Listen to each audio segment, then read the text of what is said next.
Hello दोस्तों, स्वागत है आप सभी का मेरे यूट्यूब चैनल में।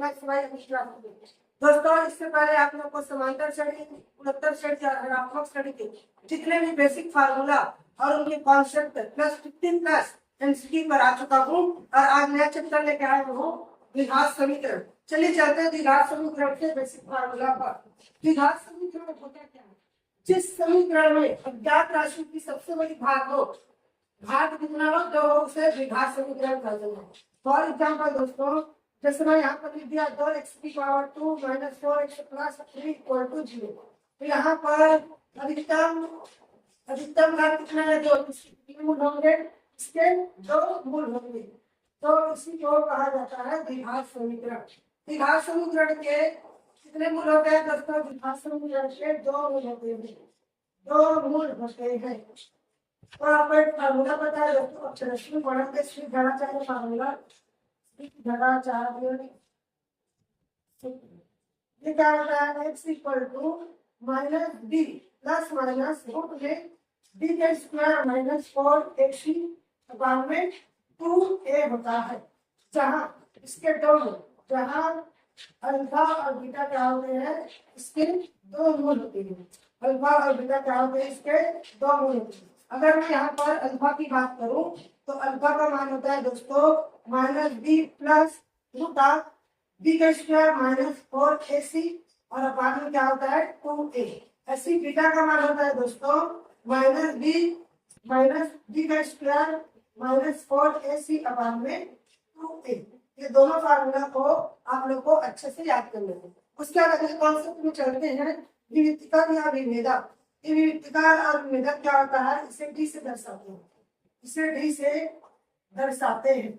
इसका फार्मूला होता है दोस्तों b = b का स्क्वायर माइनस 4ac। इसका भी कंडीशन है कि क्या क्या कंडीशन है? तो पहले होता है दोस्तों मतलब भी पहचान पाएगा, यदि d ग्रेटर मतलब d का वैल्यू होगा बड़ा है, 0 से बड़ा है, तो और पूर्ण वर्ग हो, पूर्ण वर्ग में 25, 36, 49 ऐसा हो तो दोनों मूल वास्तविक, असमान और परिमेय होंगे। जैसे फॉर एग्जाम्पल यहाँ पर देखते हैं दोस्तों, यहाँ पर लिख देता हूँ a बराबर कितना है? a बराबर 2 है, b बराबर -9 और c बराबर कितना है? 7। तो अगर मैं इसका विभेदक निकालूंगा तो b बराबर क्या होता है? b का वर्ग -4ac > 0 नहीं -0। तो b का मान कितना हो गया? -9 का स्क्वायर -4 इंटू a का मान कितना है दोस्तों? 2 और c का मान है 7। अब यहाँ पर देखिए 9 में कितना आ गया? 81 माइनस 4 दूनी 8 और 8 से कितना आ गया? 56। और 56 में अगर 81 में 56 को घटाऊंगा तो कितना आ जाएगा? 11 में से 6 गया तो 5 में घास के 1, 8 में से 6 गया तो 2। देखिए 25 जो है ये क्या है? पूर्ण वर्ग है। क्या है दोस्तों? पूर्ण वर्ग। इसलिए इसके जो मूल होंगे वह क्या होंगे? वास्तविक, असमान और परिमेय होंगे। ऐसे दूसरा कंडीशन याद करना दोस्तों, यदि d ग्रेटर और पूर्ण वर्ग नहीं है, मतलब 25 के प्लस करने से यहाँ 25 है, इसमें 14 आ गया, 17 आ गया, तो दोनों मूल वास्तविक, असमान और अपरिमेय होंगे। जैसे यहाँ पर दे दिया है 2x का स्क्वायर माइनस 6x प्लस 3 = 0, जहाँ a = 2 है, b = -6 और 3 = कितना है? Sorry, c = 3।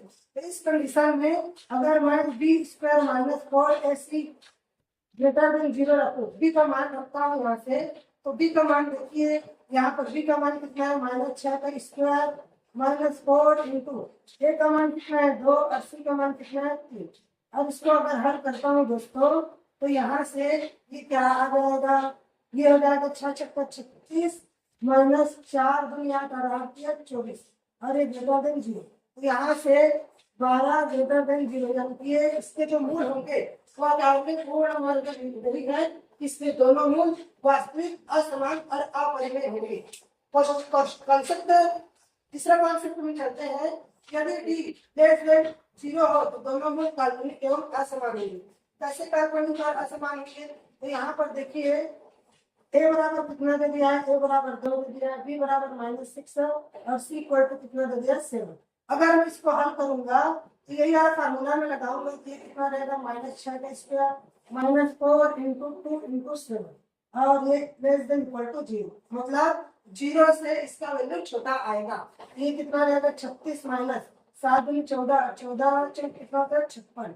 ये कितना आ गया दोस्तों, ये आ गया माइनस में 6 में से 6 गया तो 0 और 3 में से 5 में से 3 गया तो 20 आ गया, वो भी माइनस में, तो ये इसका लेस देन 0 होगा। तो इसके मूल क्या होंगे, काल्पनिक एवं असमान मूल्य। 14 कंडीशन है दोस्तों, अगर यहाँ पर b इक्वल टू 0 आया, जैसे यहाँ पर a बराबर कितना दे दिया है, a बराबर 2 दे दिया है, b बराबर -4 और c बराबर 2 दे दिया है, और यहाँ पर विविधता को फार्मूला लगाएंगे b का स्क्वायर -4 c का मान, ये 0 इक्वल टू 0 आ जाएगा।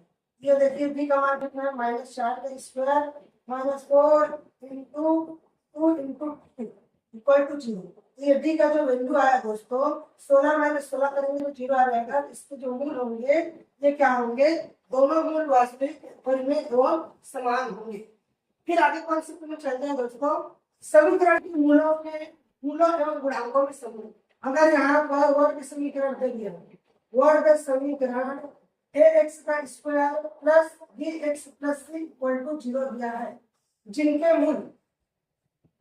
मूल अल्फा तथा बीटा है, तब इस कंडीशन में मूलों का योगफल अल्फा प्लस बीटा को मूलों का योगफल बोलते हैं। तो ये क्या हो जाएगा -b/a हो जाएगा। इसी प्रकार दोस्तों अगर मूलों का गुणनफल निकालो अल्फा इंटू बीटा, ये c/a हो जाता है। आप लोग इस कंडीशन को याद रखो दोस्तों, ये हमेशा पॉजिटिव रहेगा लेकिन माइनस भी पॉजिटिव, ऐसे चलते जाता है। तो alpha plus beta equal to -b/a और alpha into beta equal to c/a, जहां अल्फा प्लस बीटा क्या है, मूलों का योगफल है। ये क्या है दोस्तों, ये मूलों का योगफल है, और अल्फा और बीटा अल्फा इंटू बीटा क्या है, मूलों का गुणनफल। क्वेश्चन यहाँ से डायरेक्ट आपका बनेगा। फिर वर्ग समीकरण जिनके मूल अल्फा और बीटा, अगर वर्ग समीकरण बनाना है और मूल क्या दे दिया हो, अल्फा और बीटा दे दिया हो, इसका फार्मूला होता है दोस्तों x का square minus alpha plus beta into x plus alpha beta equal to 0। या फिर इस क्वेश्चन को ऐसा ही बोल देता है x का स्क्वायर माइनस मूलों का योगफल और इंटू है x प्लस मूलों का गुणनफल इक्वल टू 0। फिर आगे कॉन्सेप्ट में चलते हैं दोस्तों, मूलों के संयुक्त व्यंजक। यहाँ से डायरेक्ट क्वेश्चन बनता है, अभी आपको वैल्यू आपको रखना है। अल्फा का स्क्वायर प्लस बीटा का स्क्वायर इक्वल टू क्या होता है, अल्फा प्लस बीटा और इतने का होल स्क्वायर और माइनस में 2 अल्फा बीटा। ठीक दोस्तों, ऐसे ही अल्फा का क्यूब प्लस बीटा का क्यूब का फार्मूला होता है अल्फा प्लस बीटा का क्यूब -3 अल्फा बीटा, और यहाँ पर अल्फा प्लस बीटा हो जाएगा। ऐसे ही अल्फा की पावर 4 प्लस बीटा की पावर 4 का मान निकलता है अल्फा प्लस बीटा, यहाँ पर लिखेंगे अल्फा प्लस बीटा और इतने का स्क्वायर -2 अल्फा बीटा और इतने का होल स्क्वायर और माइनस में 2 अल्फा बीटा और इतने का होल स्क्वायर हो जाता है। तो ये डायरेक्ट इतना फार्मूला को आप लोगों को अच्छे से याद करना है और डायरेक्ट माइंड में जितने भी फार्मूला है सेटअप होना चाहिए। चलिए आगे चलते हैं कि फार्मूला पर। दोस्तों आगे कॉन्सेप्ट में चलते हैं, जितने भी फार्मूला बता रहा हूँ वेरी वेरी इंपॉर्टेंट है, तो देखते हैं आगे फार्मूला को। यहाँ पर विशिष्ट परिस्थितियों में समीकरण के मूल क्या होते हैं, यदि a plus b plus c equal to 0 है तो मूल या तो 1 होगा और ये c/a होगा। ऐसा क्या कंडीशन हो सकता है दोस्तों, जैसे मैं यहाँ पर लिख दिया 2x का square plus 2x minus 4 equal to 0, तब इसकी मूल क्या होंगे, या तो 1 प्राप्त होगा और ये c/a इसका रिजल्ट आएगा, पहला कंडीशन। दूसरा दोस्तों, अगर b इक्वल टू 0 है, जैसे मैं यहाँ पर लिख दिया 2x का स्क्वायर प्लस 4 इक्वल टू 0, तो मूल एक दूसरे के क्या होते हैं, ऋण होते हैं। तीसरा कंडीशन c इक्वल टू 0 है, जैसे कि ax का square plus b equal to 0 है, तो एक मूल हमेशा क्या होगा, शून्य होता है। अगर b और c दोनों 0 के बराबर है, दोनों 0 है, तो दोनों मूल क्या होते हैं, शून्य होते हैं। चौथा पांचवा कंडीशन याद रखना दोस्तों, ए बराबर सी है तो मूल एक दूसरे के क्या होते हैं, विकर्ण होते हैं। फिर छठवां रूल याद रखना, ए और सी विपरीत चिन्ह के हैं तो मूल वास्तविक एवं विपरीत चिन्ह के होते हैं। और लास्ट कंडीशन है दोस्तों, अगर b इक्वल टू 0 और a और c के समान चिन्ह में है तो काल्पनिक सहयोगी मूल होते हैं। फिर उसके बाद अगला कॉन्सेप्ट आता है दोस्तों, यदि समीकरण x square plus bx plus c equal to 0 के मूल 10 30 और 10 15 हो तो 2 प्लस p2 का मान क्या होता है। ये डायरेक्ट पीजीटी और टीजीटी में बहुत बार आया हुआ है। ये 2 plus p minus q equal हो जाता है 3, तो p माइनस q का मान आ जाता है दोस्तों 1 आ जाता है। इसको डायरेक्ट आप लोगों को याद रखना है, क्वेश्चन एग्जाम में बनता है। फिर यदि समीकरण x का square plus nx plus n equal to 0 के मूल p अनुपात q में हो तो इसका डायरेक्ट रूल याद रखना दोस्तों, ये होगा p बटा q और प्लस q बटा n और प्लस n बटा n इक्वल टू क्या हो जाता है 0। ये भी एग्जाम में डायरेक्ट क्वेश्चन बनता है। अगर हम इसे सॉल्व करेंगे तो क्वेश्चन बनाने में बहुत टाइम लग जाएगा, इसलिए इसको आप लोग डायरेक्ट याद रखना। उभयनिष्ठ मूल के प्रतिबंध क्या क्या होते हैं, यदि समीकरण a1x square plus b1x plus c1 equal to 0 तथा a2x square plus b2x plus c2 equal to 0 दोनों मूल उभयनिष्ठ है तो इस कंडीशन में ये a1 बटा a2 बराबर b1 बटा b2 बराबर c1 बटा c2 आता है। फिर अगले कॉन्सेप्ट में चलते हैं दोस्तों, यदि a1x square plus b1x plus c1 equal to 0 और a2x square plus b2x plus c2 equal to 0 का मूल उभयनिष्ठ हो तो इस कंडीशन में ये जो होता है a1 b2 minus a2 b1 into में b1 c2 minus b2 c1 equal to ये क्या होता है a1 c2 minus a2 c1 का भाग स्क्वायर इसका वैल्यू आता है। इसको भी आप लोगों को अच्छे से डायरेक्ट याद रखना है। इससे रिलेटेड इक्वेशन बनेगा और मूल उभयनिष्ठ बोलेगा तो आप लोग उसको बनाएंगे। अगर एक इक्वेशन दिया रहेगा या दो इक्वेशन दिया हो और उसके मूल उभयनिष्ठ हो तो वहां पर x के प्लेस पर 1 वैल्यू पुट करके क्वेश्चन को सॉल्व करेंगे। ये वाला क्वेश्चन भी मेरे लिए इंपॉर्टेंट है दोस्तों, ये भी पीजीटी में बहुत बार आया हुआ है। त्रिभुज PQR में कोण R बराबर 90 डिग्री है। वो क्या बताया दोस्तों, कोण R बराबर कितना है π/2 है। तो इस कंडीशन में इसके तीन कंडीशन बन सकते हैं। यदि tan p/2 तथा tan q/2 समीकरण ax का square plus bx plus c के मूल है तो इसको मैं क्या मानूंगा, इसको a मानूंगा, इसको b मानूंगा और इसको c। तो जहां पर पाई बनता है π/2 बनता है तो ये a plus b equal to क्या होता है c आता है। तो ये रिजल्ट आप लोग डायरेक्ट याद रखना, क्वेश्चन भी बनेगा। दूसरा, अगर मैं यहाँ पर क्वेश्चन को बता दूं, यदि त्रिभुज PQR में कोण Q बराबर 90 डिग्री, ये कितना है दोस्तों, अगर ये 90 डिग्री है तो tan p/2 तथा tan q/2 समीकरण के मूल है तो क्या होगा, इसको आप लोग a मान लेना और इसको b और इसको c। तो इस कंडीशन में जो वैल्यू π/2 बनाना उसको छोड़ देना तो a plus c equal to b बन जाएगा। ये भी डायरेक्ट क्वेश्चन ही बनता है। तीसरा कॉन्सेप्ट याद रखना दोस्तों, अगर यहाँ पर मैं p को मैं π/2 लेता हूँ और इसको a b और c मानते हैं तो इसका कंडीशन क्या बन जाएगा b plus c equal to a। ये डायरेक्ट क्वेश्चन में बनता है, इसको अच्छे से आप लोगों को याद करना है। आगे कॉन्सेप्ट में चलते हैं दोस्तों, x का स्क्वायर धन bx plus c equal to 0 के कुछ कॉन्सेप्ट होते हैं। यहाँ पर मैं मान लेता हूँ bx का और यहाँ पर c और इसका क्या मान है, इसका छोटा वाला मान है, स्मॉलर मान और इसका बिगेस्ट मान है।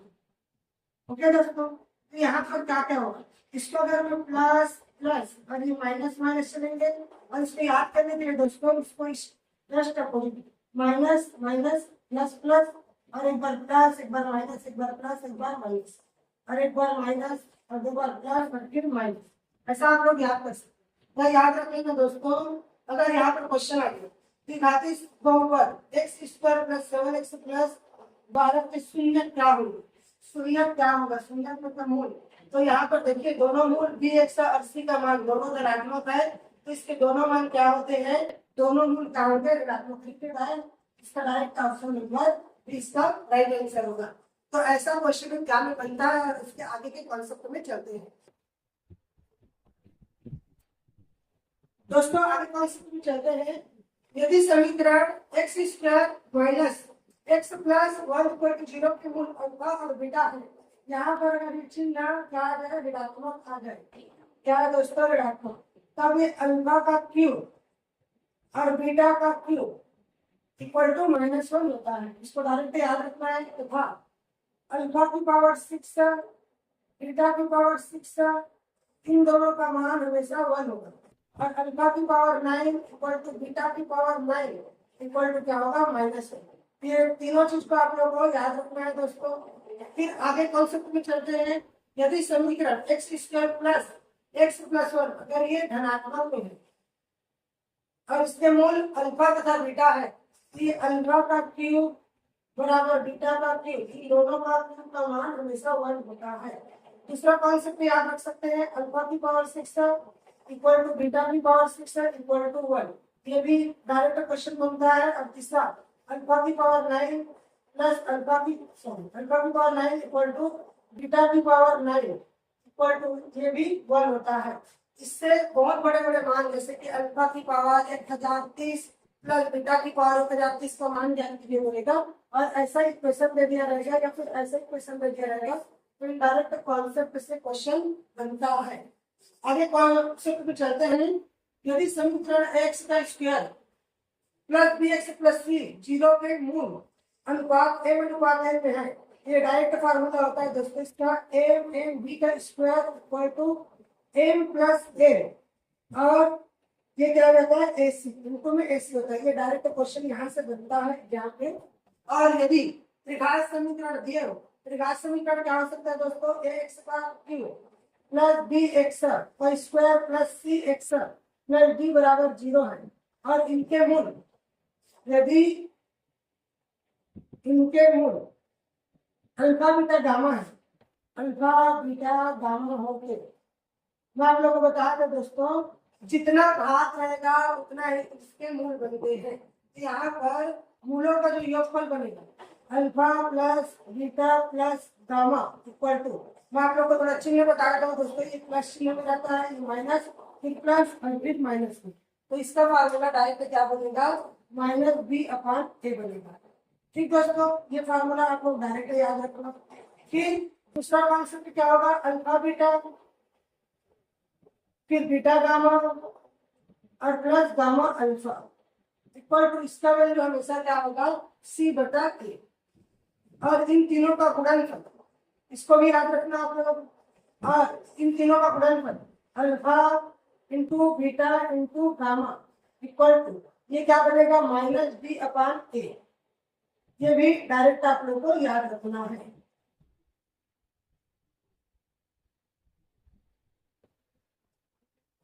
आगे कॉन्सेप्ट में चलते हैं दोस्तों।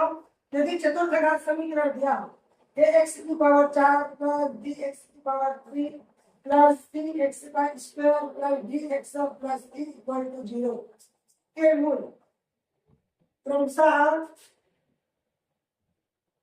अल्फा बीटा गामा तथा डेल्टा हो, तो यहाँ पर एक ट्रिक लिख लेना दोस्तों, ये भी ऐसी क्रम में चल रहा है, प्लस माइनस प्लस माइनस और ये प्लस, तो यहाँ से मूलों का जो योगफल निकालेंगे, मतलब alpha plus beta plus gamma का, alpha plus beta plus gamma plus delta का जो मान निकलेगा, ये क्या निकलेगा, -b/a। तो इसको भी आप लोग को डायरेक्ट याद रखना है। ऐसी दूसरा कॉन्सेप्ट में चलेंगे, alpha beta plus beta gamma plus gamma delta plus delta alpha equal to क्या रहेगा, c/a। इसको भी याद रखना है दोस्तों। और इन तीनों का गुणनफल यानी कि अल्फा बीटा गामा और डेल्टा का गुणनफल, ये लास्ट में e प्लस में e/क्या रहेगा, ये भी डायरेक्ट आप लोग को याद रखना है। यदि समीकरण a minus b x square plus c minus a x plus b minus c equal to 0 के मूल बराबर है तो अल्फा बीटा बराबर क्या हो जाएगा 1 आता है। इसको भी आपको याद रखना है। ये क्या होता है दोस्तों, यहाँ पर थोड़ा सा नोट करके याद रख लेना।